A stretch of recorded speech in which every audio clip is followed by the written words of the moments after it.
Ladies and gentlemen, I'll call to order our special workshop on the budget of the 67th City Council of the City of Guthrie, Oklahoma. I'll note that there is a quorum present with 5 members here. And item number 2 is discussion, consideration, and possible action regarding the draft fiscal year 2025 general fund, the GPWA fund, and miscellaneous fund budgets, inclusive of but not limited to the general fund, fire, GPWA, hotel motel tax, airport grants fund, water treatment plant, capital projects, CMOM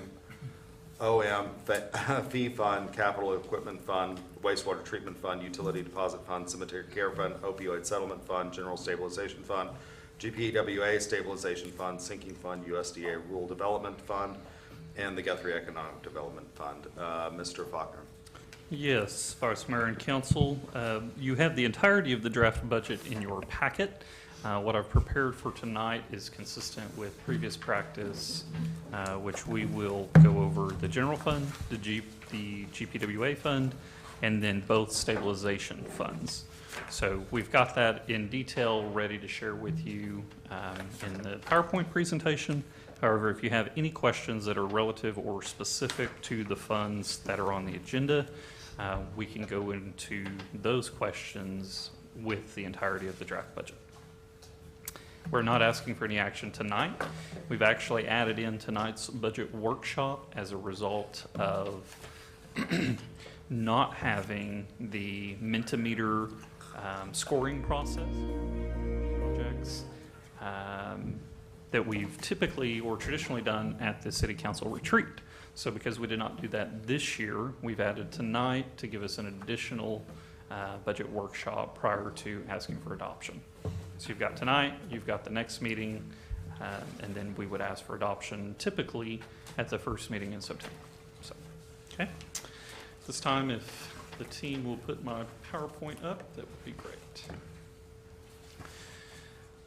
All right, so as we get into the draft budget, just want to send my appreciation and thanks out to the staff. As you all well know, the budget is a large undertaking for staff. It is something we focus on, as you can tell from our calendar. We start in May, and then, it's not ever officially done, but we get closer to being done with it at the time for final adoption.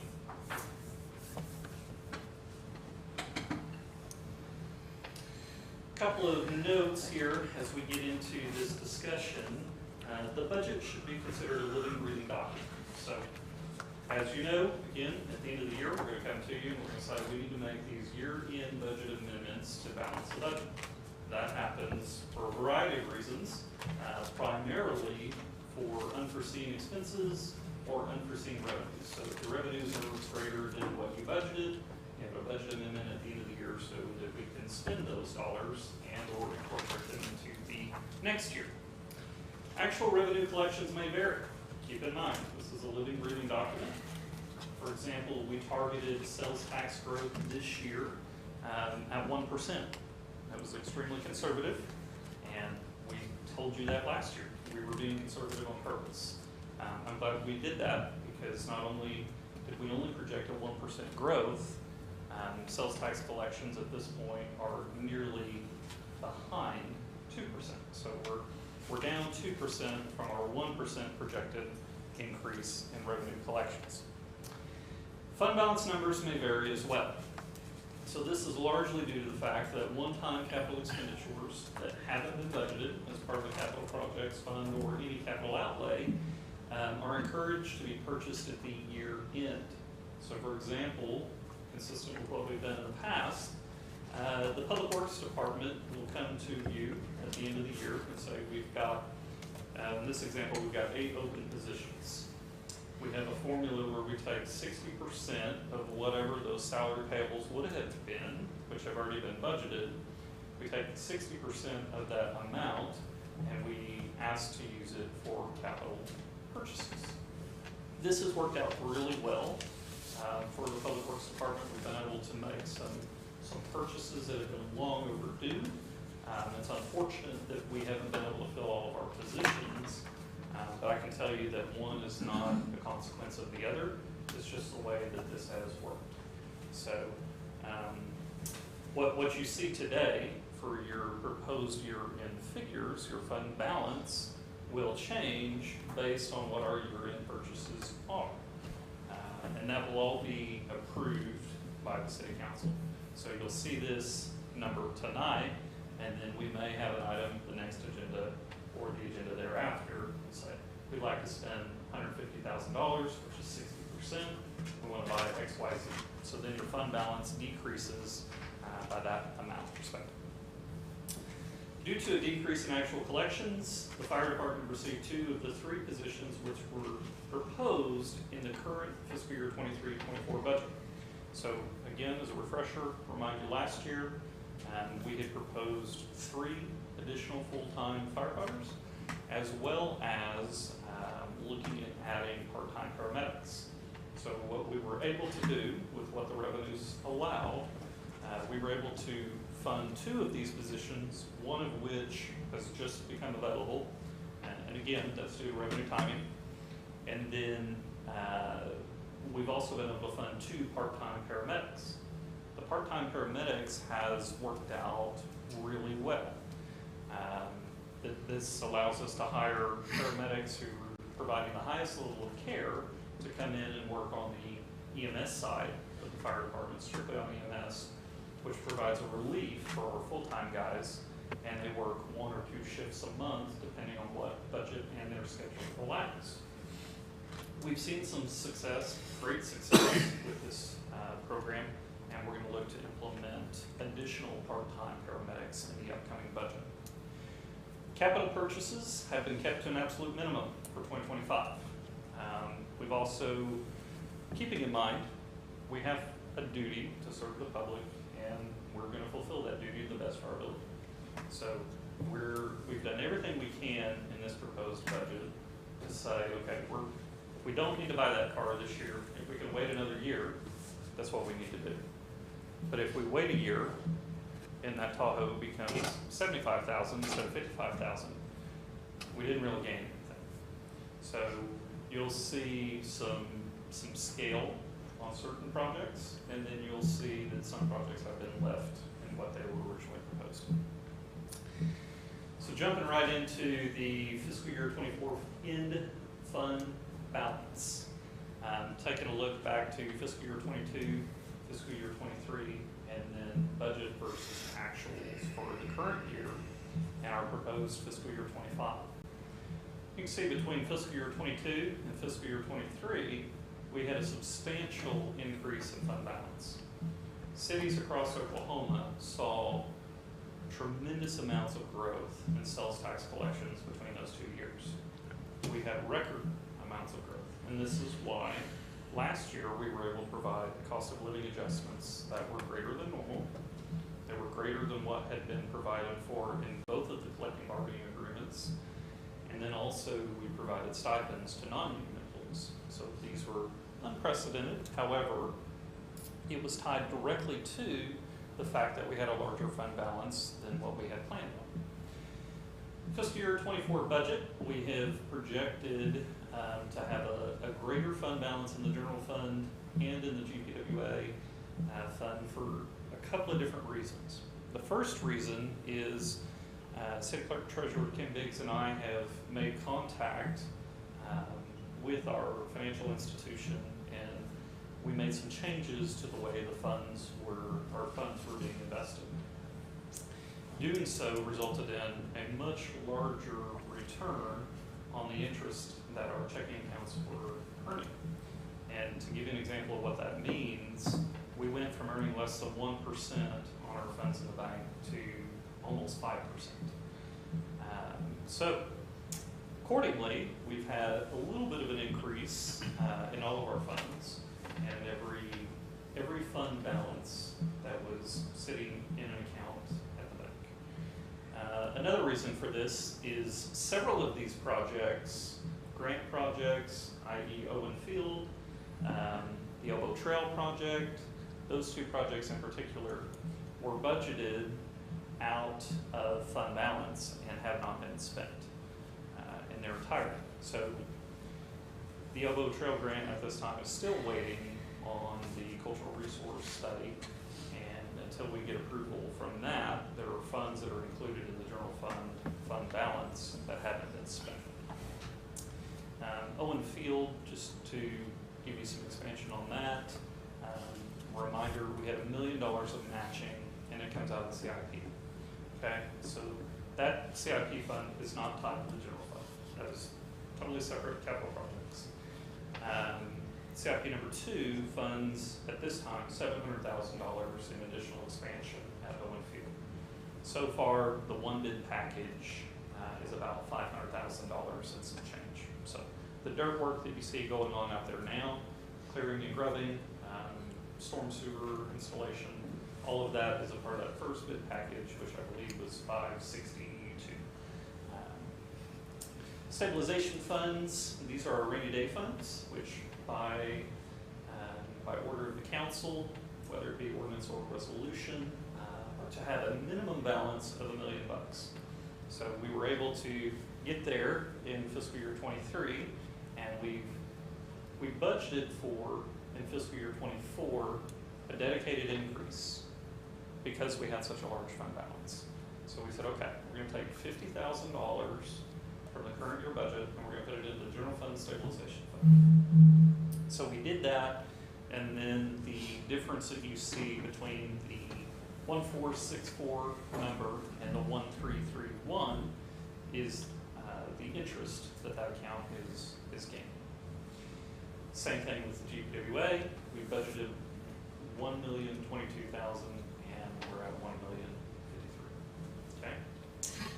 So what you see for our proposed budget, general fund balance is approximately $2.3 million, which is about $140,000 less than what we budgeted for in this year. And then the GPWA is approximately $1.8 million, which is, again, approximately $130,000 greater than what we had budgeted the current year. Stabilization fund, what we've budgeted for here in terms of growth is simply the interest on which the accounts are growing.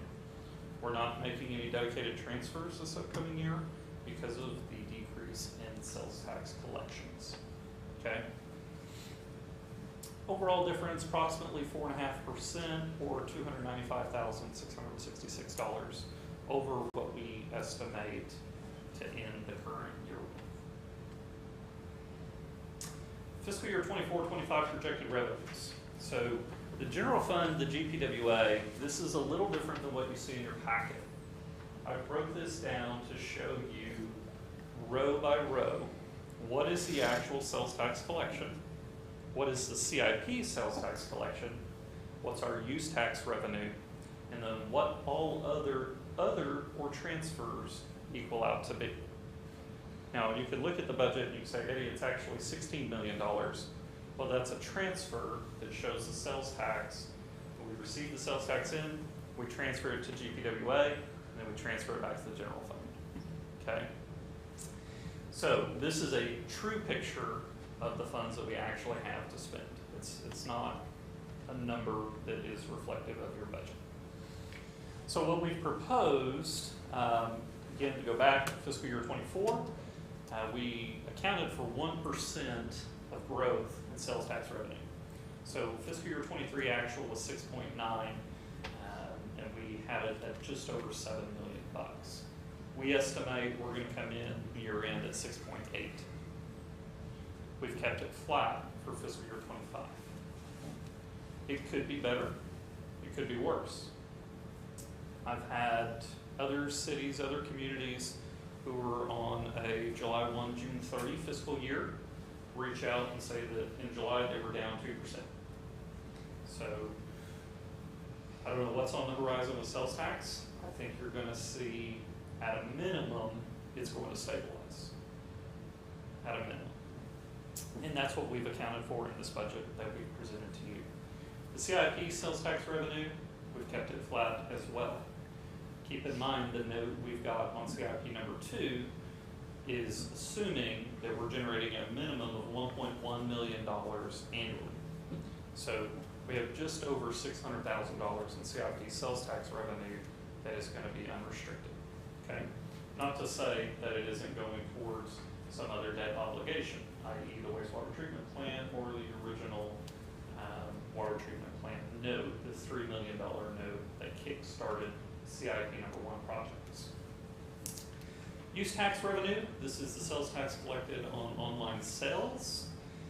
We estimated in our budget to be at 1.19, and we're actually assuming that everything remains the same. We will end the year at 1.322, but it's still not enough to supplement the difference or the deficit in sales tax. Okay, so what we've done in the 25 proposed budget is we've taken that number from the 1,199, so the almost $1.2 million. We've cut that back to what our 23 actual collections were. Even though the 24 budget was less than, we feel comfortable because the 24 actual is 1.3. So we've cut it by over $100,000. Others and transfers, this is a variety of different fees or transfers between the GPWA that supplements, or any of the authorities, for example, that supplement general fund expenditures. For example, we have employees in finance office as well as my administrative assistant, who their salaries are supplemented by the authority for the portion of work that they do that ties back to the authority. Total revenues in the GPWA, again, we have been across every category here, we have deducted, and we've tried to be conservative and remain conservative in our approach. And so the 24 budget was 7.7. We're going to end the year at 8.3 for a variety of reasons. Again, this ties to sanitation collections. It ties to water purchases. For example, Langston University has been using more water than their historical average. So that's been to our benefit. Their purchase has been greater than what we had planned on. So, all in all, the two major funds, we have an increase that is less than 1%. And it's not from a source that we're counting on in terms of sales tax revenue, CIP. We're not counting on any source that has shown us a decline in the past year. Does that make sense? So whether it's sanitation revenues or water purchases, those are the things we're counting on for increases. Okay? Any questions about that so far? Great. Projected expenses. This is wholly inclusive of the transfer between the two departments. So these numbers match what's in your packet, okay? So fiscal year 24 budget, we estimated $21 million in the general fund, $16 million in the Public Works Authority, for a total of $37.9 million between the two funds.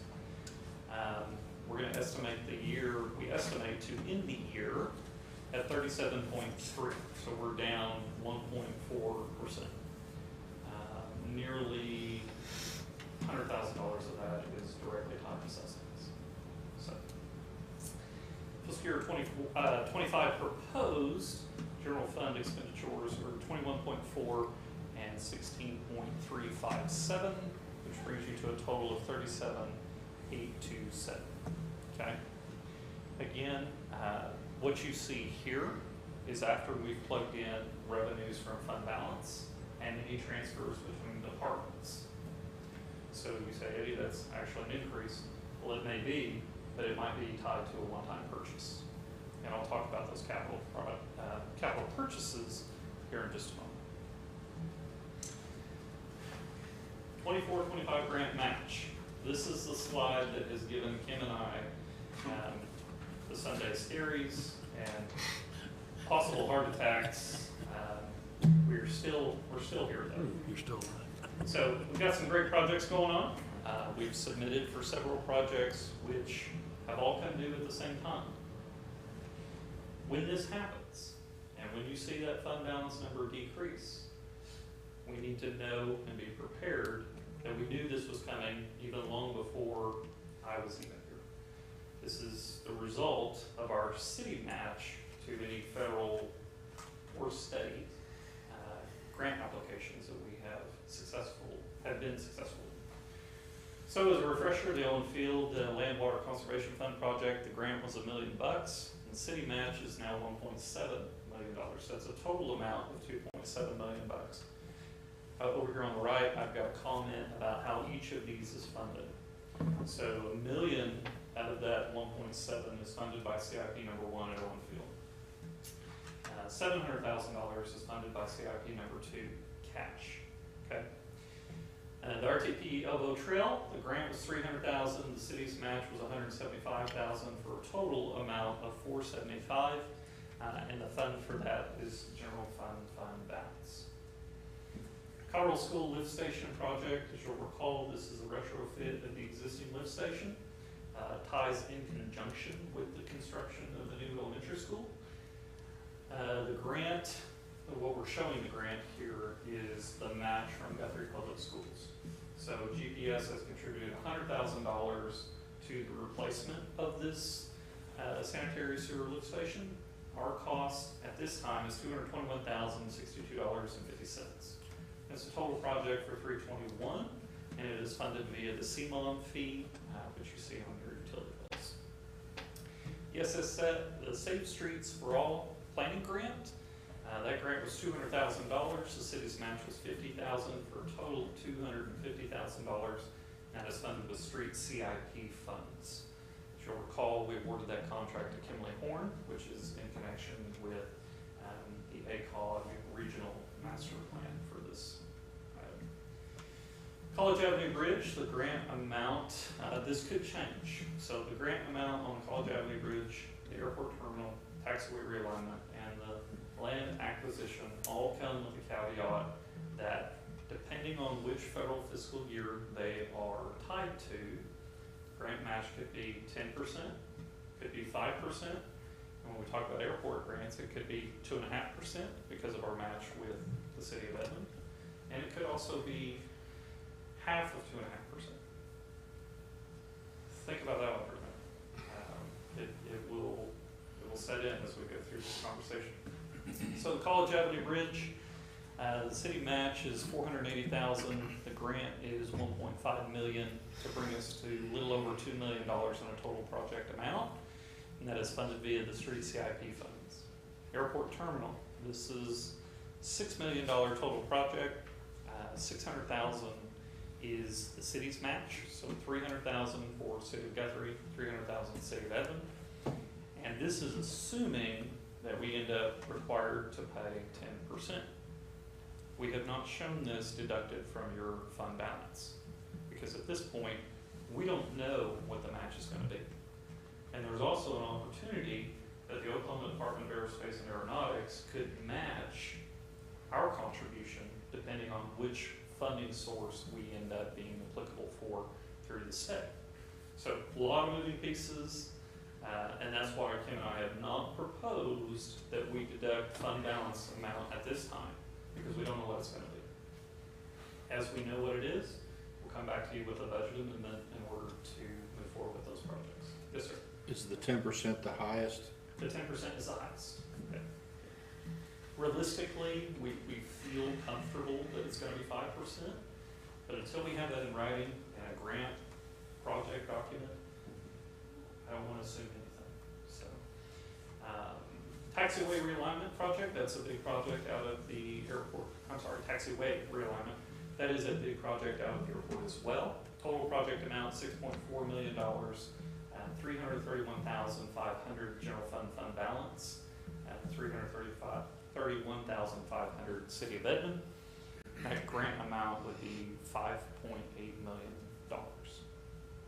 Great project. Big project. We still don't know on this one either. Is it going to be 10%? Is it 5%? Is it 2.5%? We've asked for clarification. We haven't gotten it yet. So still working on it. Land acquisition out the airport. This is some land that is directly south of the proposed terminal. This would tie into not only the taxiway realignment, but also future taxi lane development for future hangar development, all of which are future grant applications. Real general and brief overview of where we're at. We've got $13.6 million of grant funds with $3.9 million of city funds.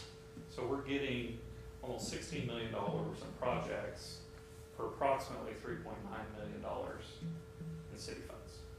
That's a big deal. There's not many cities out there that can say that they have this type of momentum in their community.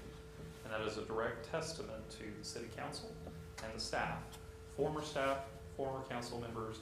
A lot of these projects have been in the works for many years. So it is truly a team effort. It's not any one person. But that is a big deal. It is huge for this community. Any questions on the grant match? Anything I can clarify or help understand? Great. Okay. A couple of additional notes here before we wrap up. Sales tax collections are approximately 1% lower than what we budgeted. Shared that with you.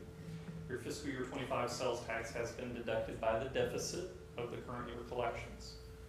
Fiscal year 25 use tax has been deducted by the deficit and reverted back to the 23 actual collections, okay? Revenues for the upcoming year have been forecasted with a deduction in mind. So we've deducted that 2%, not just the 1%. 1% plus whatever we have to supplement to get to the next year, because that's a true picture. We can't just say 1% because we had to make up that 1% to get through the current budget. Fiscal year 24 versus, fiscal year 25 versus fiscal year 24 wages and benefits. What we'll propose to you later this evening and what we've discussed previously is a 2% cost of living adjustment for non-union employees, 2.5% to 5% merit raises for non-union employees depending on their supervisor and their annual evaluation. We're currently estimating a 20% increase in health insurance premiums. We're told that's a safe number. We've seen across the board an increase in claims. And as a result of that, our premiums are going up. Fiscal year 24-25 collective bargaining agreement negotiations are ongoing. I am not confident that we will have an agreement with either union before the end of the year. So we will have to come back with a budget amendment to supplement or fix whatever the difference is from the proposed budget to what's required to supplement the result of negotiations.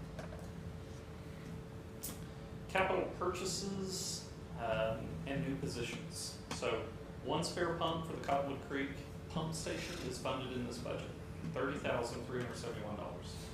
If you'll recall, when I arrived on scene last year, one of the first things we did was came to you and said, we need to buy an extra pump. We've got 2 pumps at Cottonwood. They were both out of commission. We weren't pumping any water, and we were in the middle of a drought. We got that other pump. It's in. We've got it. We need to get a second one. There's no reason we shouldn't have both of those pumps a backup, and we've got the fund balance to do it for $30,000.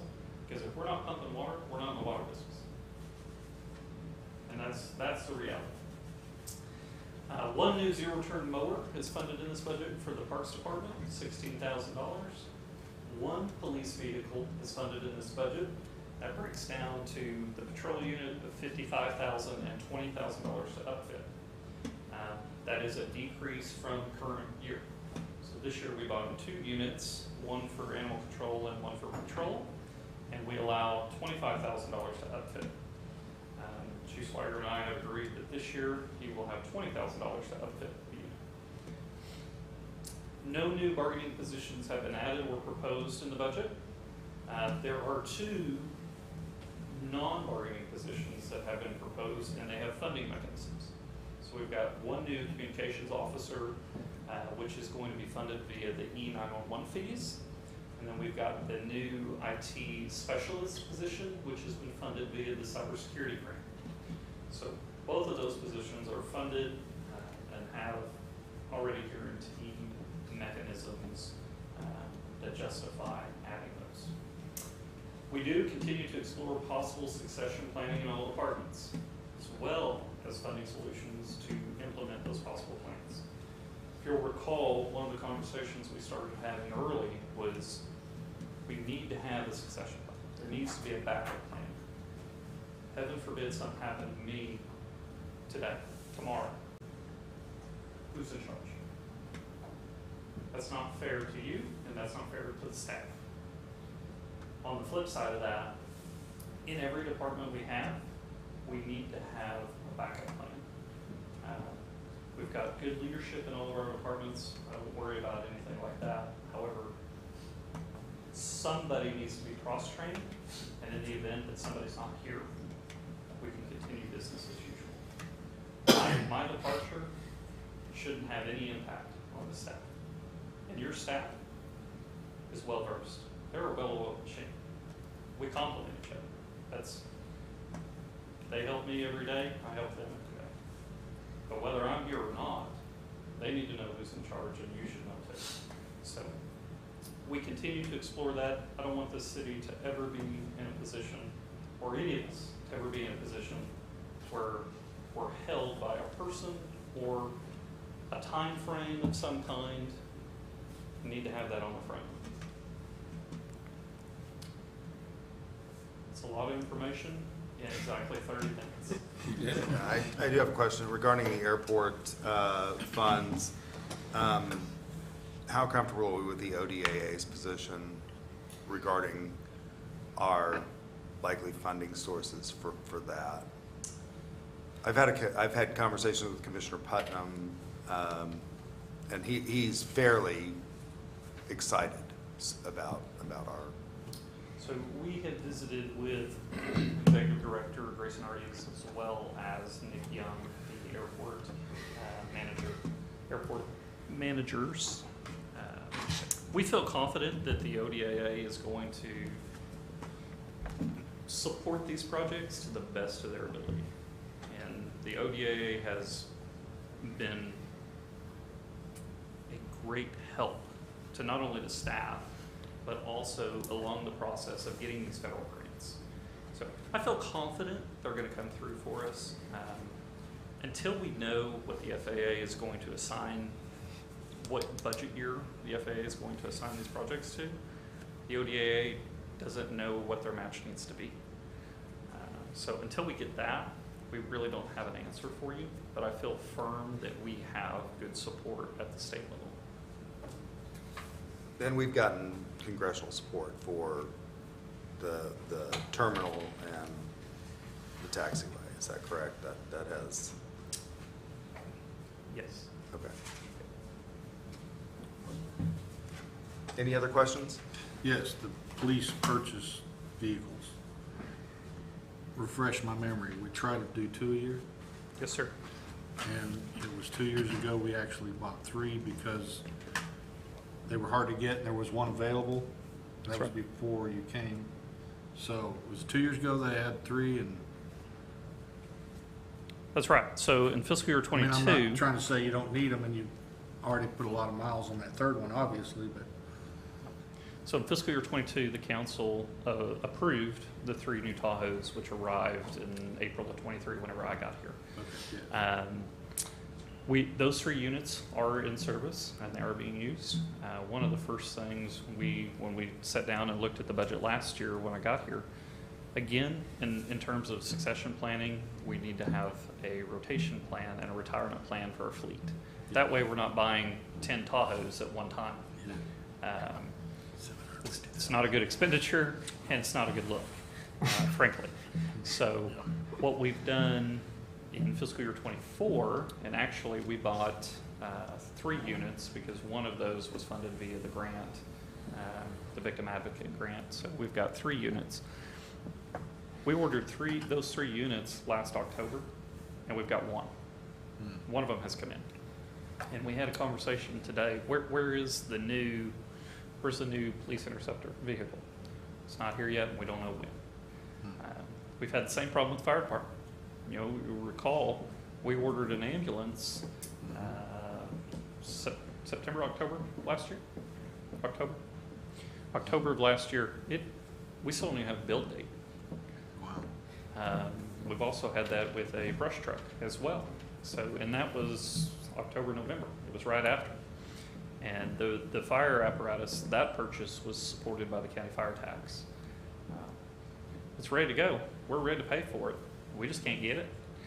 So our fear, if we were to not purchase any police vehicles, with the lead times we're already seeing, if we're gonna be a year, maybe 2 years out the whole time, we can't wait. We can't wait 3 years to buy a vehicle. We plan on ordering it this year. We may not get it till next year. We may have to pay for it next year. So in a sense, we could possibly save money and stack them, but our plan is at least buy one.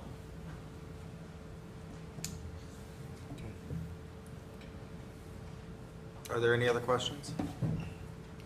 I do want to thank the staff. Again, they've worked really hard. All employees have been understanding of the financial position that we are in, and they know and they accept the reality about the sales tax collections and the fact that, hey, we've had some really good months. May's collection that we received in July was up 5%. We were still down a year for 1% for the year. And so it's great to look at those one-offs and say, hey, sales tax looks great. But when you look at the whole picture, it's really not the same. So the staff's been understanding of that, and I thank them and appreciate their time, as well as Kim for the many hours she has put into this budget. Thank you. Going once, twice. I will adjourn our special city council meeting budget workshop. If you want to get some coffee, have a restroom break, I'll give you a couple minutes and then we'll roll into the city council meeting. Good call. We should do this every time. Right, yeah, like Mandatory break.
gotta wear those dark glasses. All right. That's what she's having to do too. I'll call to order the 67th City Council meeting, the regular meeting of the council for August 6th, 2024. I'll note that the quorum is present and the time is 6:41 for the record. If you all would stand and join me in the pledge. I pledge allegiance to the flag of the United States of America and to the republic for which it stands, one nation under God.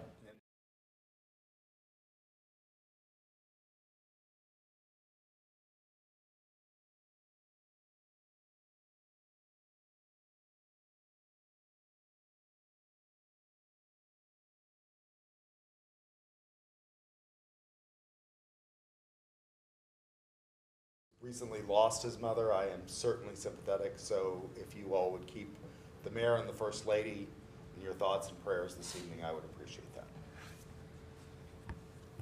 Almighty God, please watch over all of those who are ill tonight and who need your help and your comfort, and watch over all those who grieve.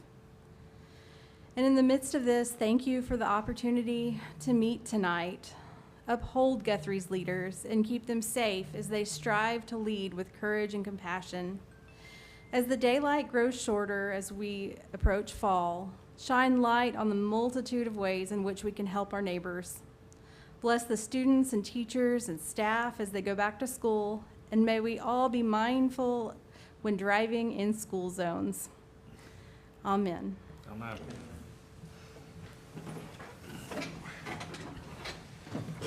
The second item on the agenda is public comments, community announcements, and recognitions. I don't think we had any citations or commendations. We do have one citizen, Mr. Is it Beckenauer? Yes. If you would like to approach and address the council, you have 5 minutes. My name is Jerry Beckenauer. I live at 1224 East Cleveland. I've been a resident here for about 25 years at that residence. I've been here since '68. I've seen a lot of changes in this town, and I'm not seeing enough as far as our residential areas go. Could you speak up, please? Yeah, and- I have health problems. So And talk into the mic if you could. On our street, we have speeding issues that are pretty serious. We got people running 100 miles an hour up and down Cleveland Avenue. We don't have enough stop signs to break up or discourage these people from speeding. Now, the police have been doing an excellent job. Thank you so much for all of your hard work and all of your hard work. But we're falling short, folks. And I want to be able to walk my dog.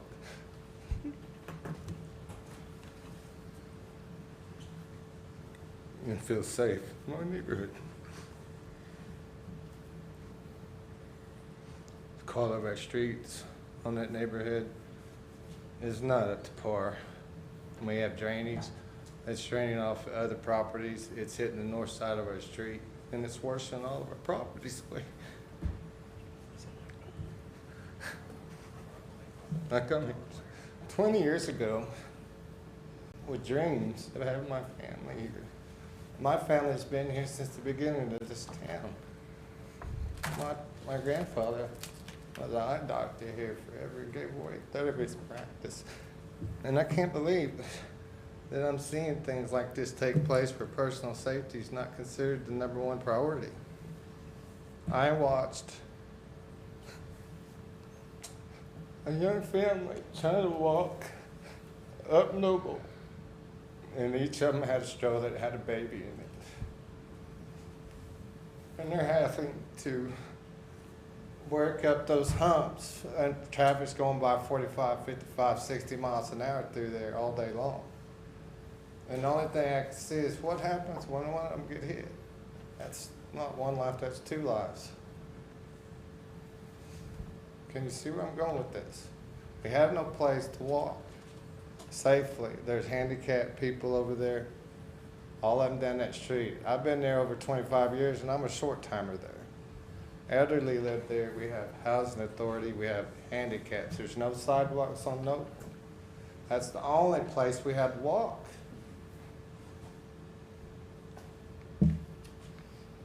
Please do something. Would you? Can you help us out? Appreciate it. Thank you. I didn't have anyone else sign up, so we can't address the concern. We can hear you, and the staff will look into your concerns. Okay? Item number 3 is the consent agenda. I will entertain a motion for the consent unless somebody wants any items moved from the consent agenda as published. So moved. There's been a motion made. Second. There's been a motion made and seconded and laid upon the table. Is there any debate? Hearing none, you may cast your vote by electronic device. All votes are in. Please publish the vote. Having received a majority of those appointed to and constituting the council, the motion carries. Item number 4, there were no items removed from the consent agenda. Item number 5, presentation and acceptance of fiscal year 2023 annual financial statements and independent auditor's report, Mr. Faulkner. And I believe we have a presentation by Zoom from the auditor that will be broadcast into the chamber. If we could proceed with that, I would appreciate it. Thank you. Honorable Acting Mayor and members of the City Council, I'm pleased to present our reports regarding your financial statement, our audit of your financial statements for the year ended September 30th, 2023. We included, in our audit, we included the entities of the City of Guthrie and the blended component units of the City of Guthrie Public Works Authority and the City of Guthrie Industrial Development Authority. We did not include 2 inactive authorities, the Guthrie Public Transportation Authority and the Guthrie Transportation Authority. Just to delineate the responsibilities of management and your financial staff versus the auditor. Management is responsible for preparation and fair presentation of the financial statements in accordance with accounting principles generally accepted in the United States of America. This includes the design, implementation, and maintenance of internal control relevant to the preparation and fair presentation of financial statements that are free from material misstatement, whether due to fraud or error. Our objectives as your auditors are to obtain reasonable assurance about whether the financial statements as a whole are free from material misstatement, whether due to fraud or error, and to issue an auditor's report that includes our opinions. We conducted our audit in accordance with generally accepted auditing standards and government auditing standards. The risk of not detecting a material misstatement resulting from fraud is higher than for one resulting from error, as fraud may involve collusion, forgery, intentional omissions, misrepresentations, or the override of internal control. Misstatements are considered material if there is a substantial likelihood that individually or in the aggregate, they would influence the judgment made by a reasonable user based on the financial statements. In performing an audit under the standards mentioned, we exercise professional judgment and maintain professional skepticism throughout the audit. We identify and assess the risks of material misstatement of the financial statements, whether due to fraud or error, and design and perform audit procedures responsive to those risks. We have identified some of the risks associated with the municipal audit in our engagement letter that we gave you. We obtain an understanding of internal control relevant to the audit in order to design audit procedures that are appropriate, but not for purposes of expressing an opinion on the effectiveness of the city's internal control. Accordingly, no such opinion is expressed.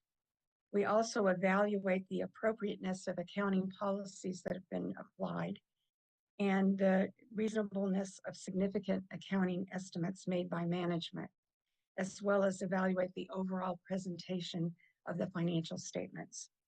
We are required to communicate with those charged with governance regarding, among other matters, the planned scope and timing of the audit, significant audit findings, and certain internal control related matters that we identified during the audit. We had 5 opinion units. The one was governmental activities, which is basically a presentation of the, it's derived from the governmental fund financial statements, but it is on an accrual basis of accounting and economic resources measurement focus. Basically includes the adjustments for capital assets, pension liabilities, and other liabilities, debt liabilities. The fund financial information is on a modified accrual basis. Business type activities are essentially the same, just presented a little bit differently in the government-wide financial statements versus the fund financial statements, but the measurement focus is the same. So we had governmental activities, business type activities was a second opinion unit, and then each major fund, which is the general fund and the Guthrie Public Works Authority Fund. And then we had a 5th opinion unit, which was the aggregate remaining fund information. So the non-major funds aggregated together. In our opinion, all 5 opinion units were fairly stated in keeping with accounting principles generally accepted in the U.S. In other words, U.S. GAAP. There was a change in the financial statement presentation from the prior year in that the city elected to implement GASB 96, which was subscription-based information technology arrangements, which resulted in the recognition of an initial subscription liability related to a 60-month contract for, related to police body cameras in the amount of $138,782, with an offset of a right to use asset of $192,350 and reduced by accumulated amortization of $38,470. There were no other changes in the financial statement presentation. Significant estimates include management's estimate of useful life of capital assets, which is based on historical experience as well as practices in place by similar entities. And second significant estimate is the valuation of the net pension liability or asset, as the case may be, and other post-employment benefits and related deferrals, which involve significant estimates and assumptions. In both cases, we evaluated the key factors and assumptions used to develop the estimates, and that they are reasonable in relation to the financial statements taken as a whole. So that is the first report, or my report over the first report, that we had 3 reports altogether in this audit. The second one is a report that's required by government auditing standards. And in accordance with those standards, we have also issued our report on our consideration of the city's internal control over financial reporting and our test of its compliance with certain provisions of laws, regulations, contracts, and grant agreements and other matters. The purpose of that report is to describe the scope of our testing and not to issue an opinion. The results of our testing disclose no deficiencies that were considered to be material to the financial statements or otherwise required to be reported as a finding. However, when we identify opportunities for improvement in areas we have selected for testing, we may communicate them to management either orally or in writing. So both of these reports are clean reports. Because the city had more than $750,000 in expenditures of federal grant awards, a single audit was required under the uniform guidance. We identified one major program that had actually 3 separate grant agreements that were passed through the Oklahoma Department of Commerce and had total combined expenditures in the fiscal year of $959,741. 2 of the agreements were for water line improvements, and the third was for window and HVAC improvements. And once again, we had no findings associated with our testing of these transactions. Financial highlights for your financial statements. For the fiscal year ended September 30th, 2023, the city's total net position, at the government-wide level, increased by $4.4 million or 11.1% from the prior year. Increases in both the governmental and business type activities were reported. At September 30th, 2023, the general fund reported an unassigned fund balance of $4.3 million, or approximately 126 days of expenditures. Expenditures in every functional area in the general fund were below appropriations, and that's final appropriations, indicating good budgetary control. Capital asset additions exceeded depreciation by approximately $4.8 million, which means the city is continuing to expand the assets that are being utilized for citizens, service to citizens. The debt issued in the current year, there were additional draws on your clean water state revolving fund promissory notes, the 2022 and the 2021. The 2021 one had an additional $3.2 million approximately drawn. It's fully advanced now. And the 2022 had about 1.9 million advanced, and it has a little over 2 million still left to go. There was also a capital lease issued to F&M Bank for a jet sewer truck in approximately $400,000. For your pension plans, your measurement date for the pension plans was June 30th, 2023, and those financial statements take a while to get issued, and consequently delay the issuing your city's audited financial statements. However, just an overview of that activity, the OMRF, which is your administrative pension plan, was funded 103.39%, which is an increase of the prior year's 96.43%. In the prior year before that, it was over 100% again. So that plan is well funded. And so when you're funded more than 100%, in the financial statements, you're reporting a net pension asset and not a liability. And your police fund was funded at 101.02%. Again, a little tiny amount overfunded.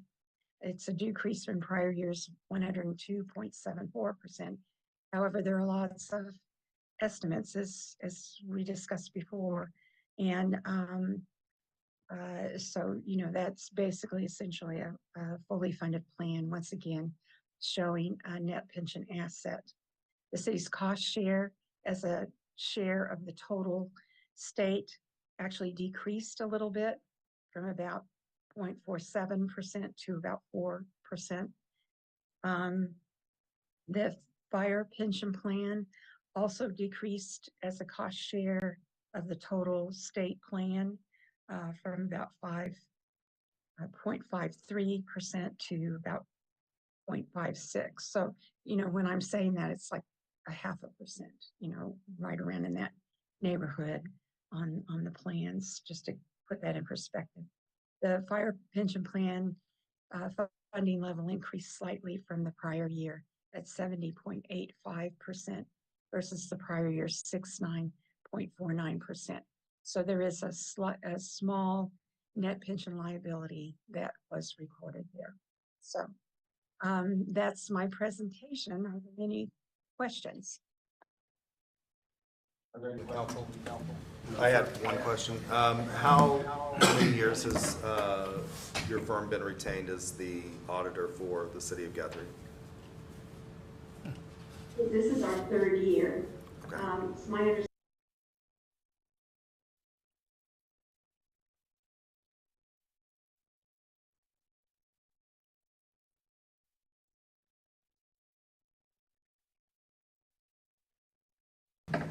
If not, I'll entertain a motion to accept the FY 2023 annual financial statements and independent auditors report. So moved. There's been a motion made. Is there a second? Second. There's been a motion made, second, and laid upon the table. Is there any other discussion? Hearing no further discussion, you may cast your vote by electronic device. All votes are in. Please post the vote. Having received a majority of those elected to and constituting the council, the item passes. Item number 6, request to close the right-of-way on Pulse Drive. Mr. Kasich. Thank you, Vice Mayor, City Council. This is a request to close a 33-foot by 558 portion of Pulse Drive. Pulse Drive is located off of South Division, and it goes east off of Division. It's directly south of the airport property. There's two developed properties that are along there. The applicant was actually one of those property owners. The city owns a portion of property that's to the west of this dedicated right-of-way. There were no objections from any of the utilities. There's no water sewer there. It's just gas and electric currently. And the Planning Commission had recommended 4-0 to approve closure of the right-of-way. So with that, I'll give it back to council. The applicant is here if you have any questions of him. My only question would be, would this have any impact on airport development? Yeah, that's what I was going to say. Same thing. None that, well, I mean, if you want to go ahead. Yes and no. Yeah. I think the short answer is we have access to property that we own, that we previously purchased from the applicant off of Pulse Drive, whether this right-of-way exists or not. If we were to try and utilize Pulse all the way east to the airport, this would affect that, because that would no longer be an option. So So if we wanted to have another, for example, another entrance into the airport off of Pulse, I can't foresee why we would want to do that. But we could, excuse me, if we wanted to do that, we could enter off of Pulse and then come into the property we acquired via the GEDA from Mr. Wilds. You could enter from Pulse onto that property and then come up to the terminal from there. So that option is there. We also have other opportunities in the future with land acquisition that we've discussed previously that may open up a second or third access point onto Prairie Grove. What would be the reason or benefit to have another entry point? Depends on the level of traffic and or increased hangar development that we see as the airport grows. With the copious amounts of funding we've received and the success we've gotten in the congressionally directed spending applications, our airport's going to change substantially over the next few years. And I think you'll see currently you've got approximately 130 based tenants. You've got 130 aircraft out there now. I think it's easy to say you'll see that number double. And subsequently the traffic will double. So by closing this right away, it's not going to be an issue for sure, correct? I think we could make it without the right of way. I'm not sure Pulse Drive is not fully developed anyway. No, that's correct. And this is actually the only portion along Pulse Drive that is an actual dedicated right-of-way. The remaining portion to the west of this just still remains as an easement. And exactly why are we closing this right away? Primarily because the applicant was looking to utilize or fence off and put a gate in that area that currently the right-of-way exists to help secure his property better. Okay, that's what I was going to ask. Is this going to affect him? That was the main. Is this going to affect you? This will help you out, right? Yeah, I'll speak for a moment, just to be fair, so that everybody has it.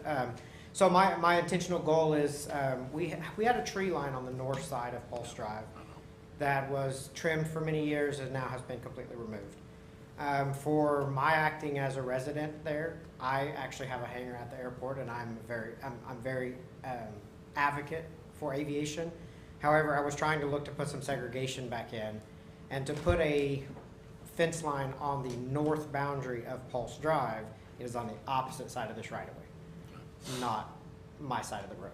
So that is the reason for the request primarily, is to put up a privacy fence to not only, in my opinion, improve the look from the airport side, FBO, but as well to be able to close off the look to my houses, you know, from being out, and from passerbys or any other strange traffic that we get. We do get a lot of strange traffic on it because it is a very undeveloped road. People get lost. They drive down and they actually enter onto airport property multiple times now that they've taken that tree line out, and they end up just in the middle field between the two properties, and they have nowhere to go. So you're gonna gate it on the front end of it? Sir, I'm gonna be putting a fence, a privacy fence on the north side, which would be the south side of the airport property, north side of Pulse Drive. At the current, I don't intend to put a closure gate to stop access to the road in full. I just want the privacy sector on the north side of the property. If you do look at the, I don't know if you guys have a packet or if you want to look at it, but if you do look at the page number 190, it kind of gives you an idea to identify I would be on that north side of that right away. But you could close it with a gate if we pass this. I could ultimately close it with the gate if we do pass it, Okay. and you know, for security purposes, at some time in the future, it sure would not bother me at all to be able to close off that end, because again, we do get I've got a shop and stuff at the very end of the road that's commercialized, so I would not mind at all to put a gate there, but again, it would be a process that I would make sure that everybody's on the same page before that time came. So I make a motion to approve. Hold on, we can point out that is your legal property on the north side of Pulse Road. I'm sorry? You own the property across the road itself.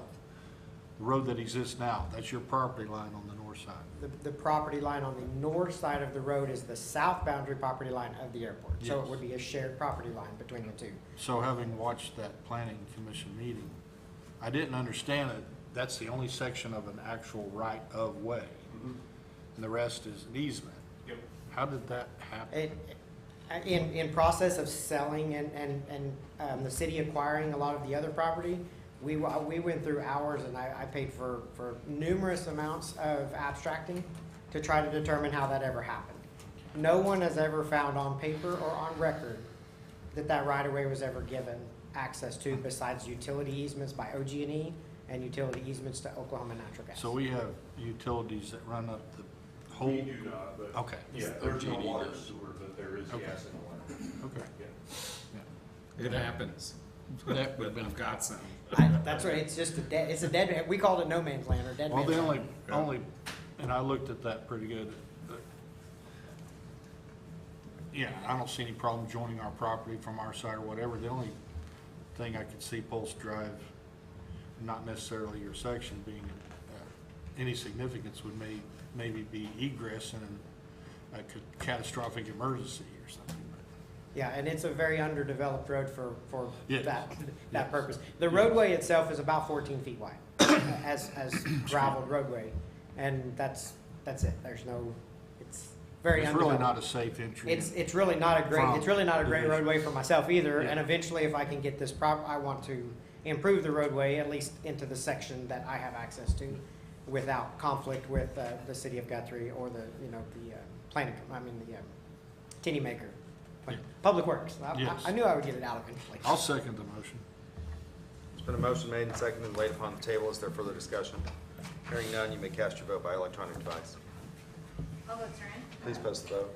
Having received a majority of those elected to constitute council, the motion passes. Thank you, Council. Thank you. On item number 7, I would ask for unanimous consent to remove item 7 and have no action taken. Is there any objection to that? Hearing no objection, we'll move to item 8. architectural related services agreement for Highland Park Pool. Mr. Faulkner. Yes, Vice Mayor and Council, this item has been a long time coming. We've got an agreement with GH2 Architects LLC to provide certain architectural and related services to the City of Guthrie in connection with the construction of the Highland Park Pool. So if you'll recall, as part of CIP number 2, we've got approximately $1.5 to $2 million to fund a new pool and/or aquatic feature out at Highland Park. In January of 2024, the City of Guthrie put out RFQ number 2024-02, requesting responses for architectural services. In connection with that publishment, the committee reviewed and interviewed four different architecture firms, and we have come to an agreement with GH2 Architects, which has been approved by outside counsel to design and cost estimate a new pool, bathhouse, and chemical house. So there's a variety of ways to get there. This is the first step in that process. And so this is a flat fee in a total of $190,000, which is respective and/or competitive for the work that we're requesting. So staff recommends approval. Is there any discussion? Hearing none, I'll entertain a motion. So moved. There's been a motion made. Is there a second? Second. Motion made, seconded, and laid upon the table to approve the architectural related services agreement for Highland Park Pool. If there's no further discussion, you cast your vote by electronic device. All votes are in. Please post the vote. Having received a majority of those elected to and constituted the council, the motion passes. Item number 9, fiscal year 2024-2025 school resource officer agreement. Mr. Faulkner, and I also would recognize the chief on this item. Sure. Yes, Vice Mayor and Council, this is consistent with what you've seen in the past. This is an agreement between Guthrie Public Schools and the City of Guthrie to provide school resource officers. What we did beginning in fiscal year 22 is we had an officer, one Jonathan Williams, who retired from the force and became an employee of the Guthrie Public Schools school district. And so what we did as a part of that agreement was Mr. Williams retired. He serves as a reserve officer for the City of Guthrie and works a minimum of 190 hours annually. I can tell you with great assurance that we get the better end of that deal because we have him in the summertime, on the weekends, any holidays, and I see him at almost every event the community has. So in addition to the employee retiring, and we continue to receive the benefit, as part of this agreement, we have provided the city vehicle, uniforms, etc. None of that has changed. Still a reserve officer. We've got 2 other officers, Sergeant Anthony Gibbs and Officer Ryan Friesen, who both work as SROs. This agreement is a little different. It's consistent with what we've done in the past few years, but it is different prior to that. So if you'll look at your packet in the attached spreadsheet, previously the city had 3 officers dedicated as SROs, which we still do. The Guthrie Public Schools paid 2/3 of the salary for 3 of those entry-level officers. So the intent behind this was if we wouldn't necessarily put an entry-level officer as an SRO, but we would replace an officer that we took with a higher seniority with an entry-level officer on patrol. So previously what GPS did, they would reimburse for 2/3 of their salary and benefits cost because that's 9 months of the year, and that's when school's in session. We've changed that, and this agreement allows for the school to pay Jonathan Williams directly. We still reap the benefit, although he's not an employee, we still reap the benefit of him, and there is nothing paid to the city as a result of this agreement. However, the city picks up the difference in the insurance cost for the employee to be employed at GPS. So under the previous format, the city was paying approximately $149,347 for these school resource officers. The new agreement with us paying for the insurance offset the city has a total cost of $141,576.85. So it's actually $8,000 less than what we were previously paying, and we have the benefit of having Jonathan Williams, or J-Dub, as some of you may know him, as a reserve officer. I mean, 8,000 more, 8,100 more, right? Say that one more It's time. 8,100 more, is it not? It is not, because we are not paying, when Mr. Williams retired, he was a higher earning officer, had been with the department for quite some time. And so if you'll look at that spreadsheet, the city was paying total benefits out the door, $115,991.77. We're not paying that $115,000. So the difference now is we pay $66,000 two times for two officers, and then $8,000 for the insurance offset. And the total of that is $141,576.85.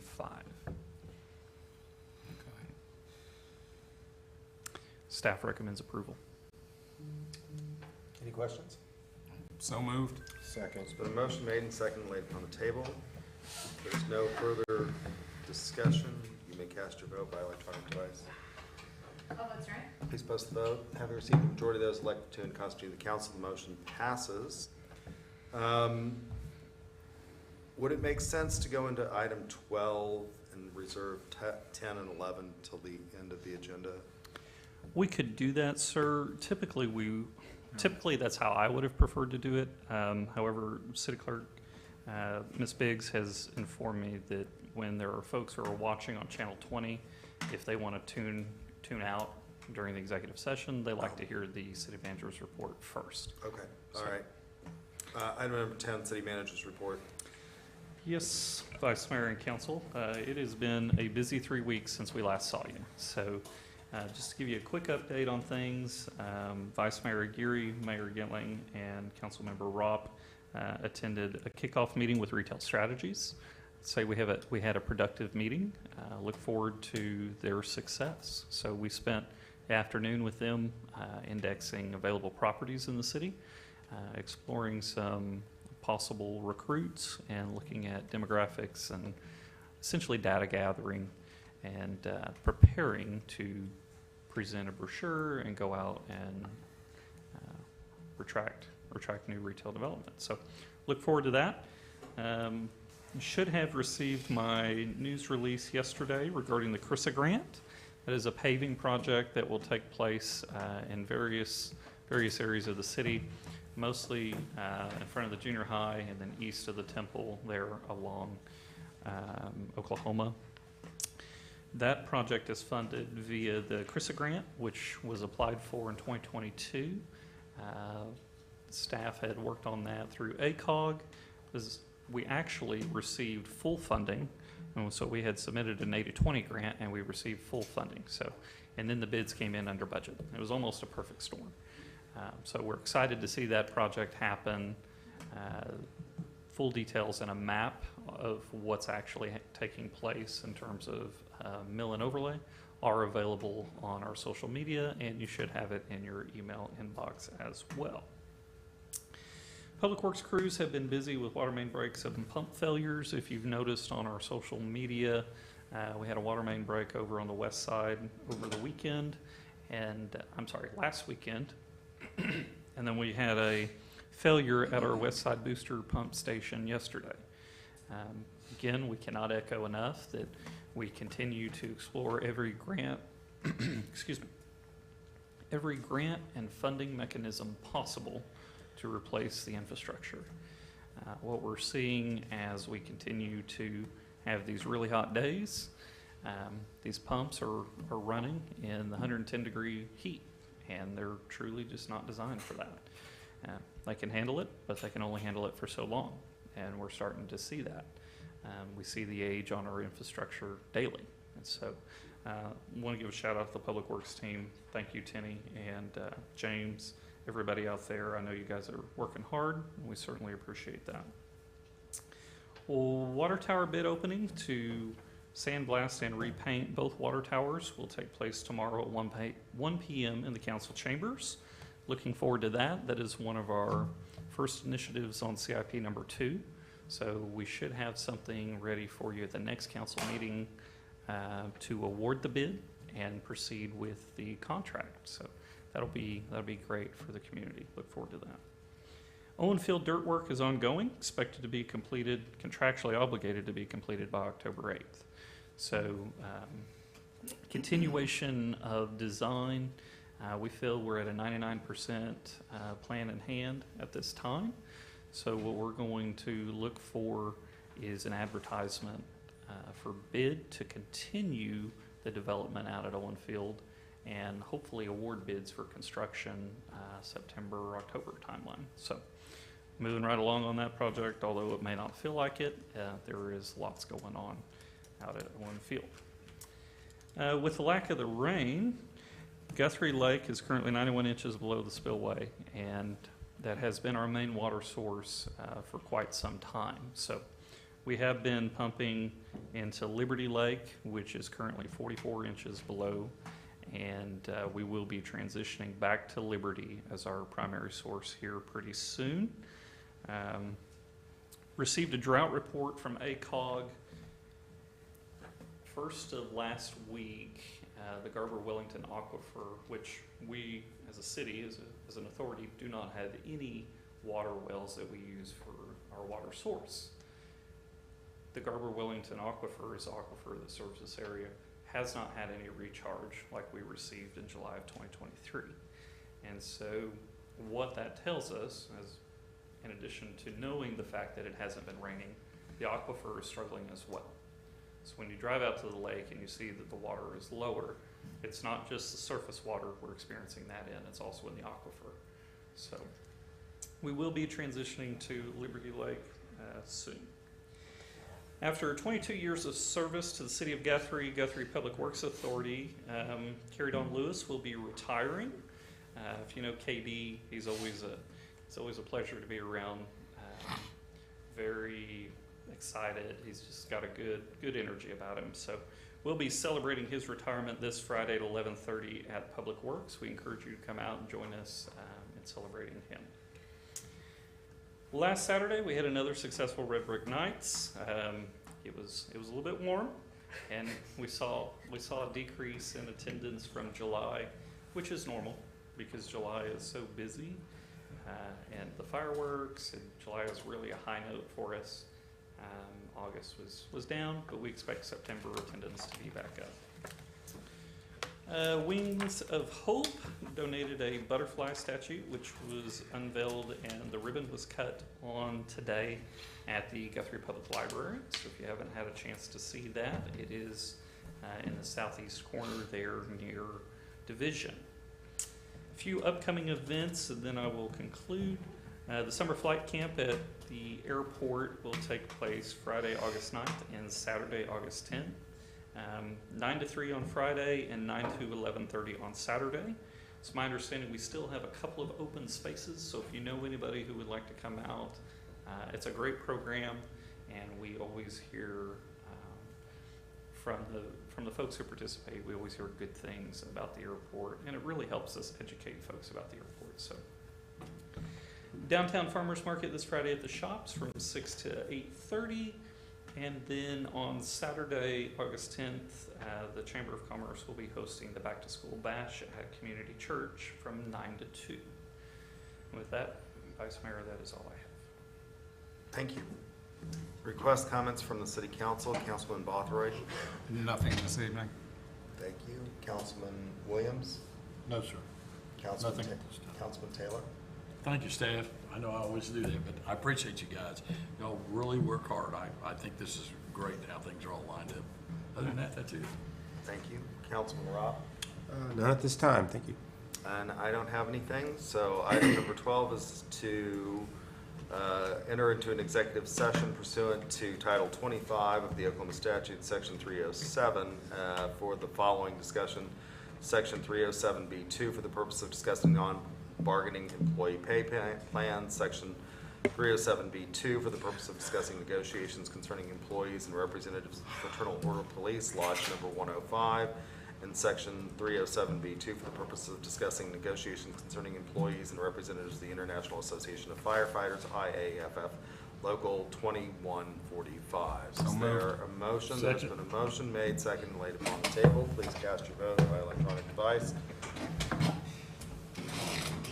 All votes granted. Post the vote. Having received a majority of those elected to constitute council, we stand in recess for an executive session.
You feel like Right. it does that if they speak up here, correct? No, I don't think that, I don't think that that presents a problem if you interview all 5 of them up here.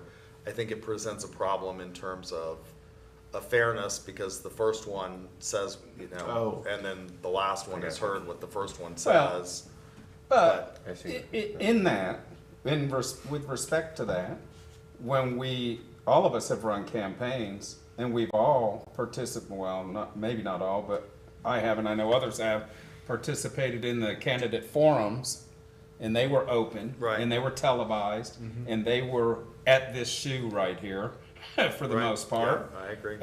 And you were asked questions, and you were expected to answer. Yep. Okay, and you were expected to answer so that the public Can see, would kind of, could see and kind of know what you stand for and who you are. So I don't have a problem interviewing publicly if that's what we're gonna do.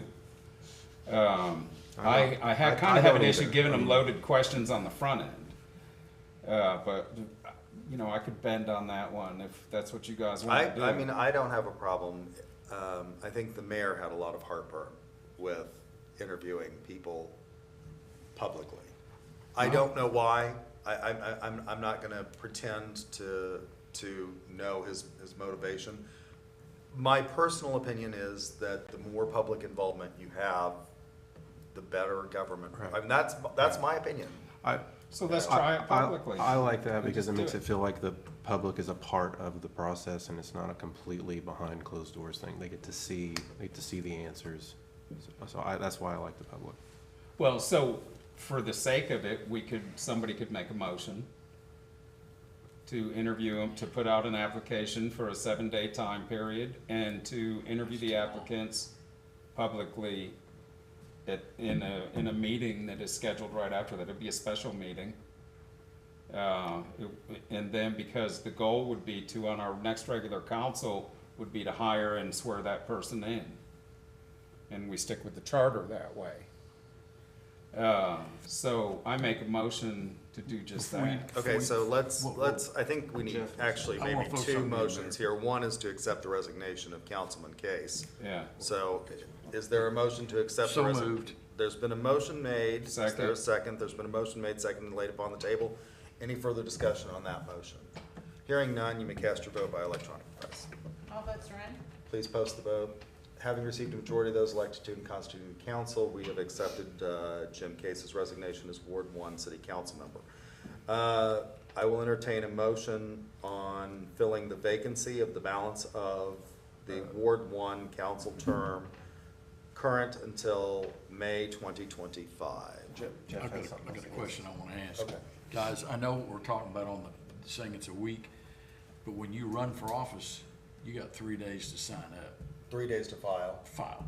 I think that's what it ought to be on this as well. You're telling them you're going to accept 5 days. Why not just accept 3 and just say you start tomorrow?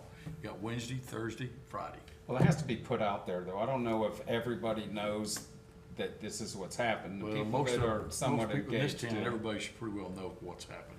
Yeah, no, I would agree with that completely, but, I think what you're proposing sounds good. I think the difference between a regular election is that it's been established that it's every this time, and that's why you only get 3 days. But this is something different, and not everybody's paying attention as well, I don't think, but that's just.